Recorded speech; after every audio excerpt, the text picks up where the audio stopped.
Welcome to Kenton's videos. Enjoy the video. You are at an elevated command prompt with admin rights. This is required. First, identify the drive letter you need the BitLocker recovery key for, usually C. Once done, run Manage BDE status to confirm BitLocker is active and note the protection status.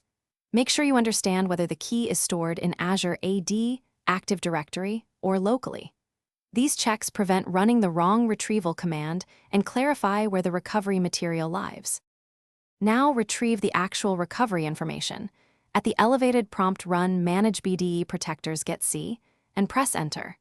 This command prints protectors including the numerical password entry which contains the 48-digit recovery key. Copy it precisely. If the volume is different, substitute its letter. Once you have the recovery ID, you can match it against Azure AD or AD Store entries if keys are not displayed locally. Make sure to copy the entire 48 digits without spaces altered. To complete, unlock the drive using Manage BDE Unlock C, recovery password 012345. Exactly as printed, then run Manage BDE status to confirm unlock.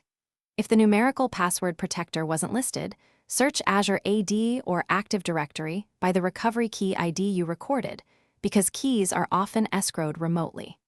If retrieval still fails, check for typos and ensure you used an elevated prompt. Otherwise, contact the domain admin. Finally, record where you stored the key and remove it from screen history to maintain security. Thanks for watching. Consider subscribing if we helped you.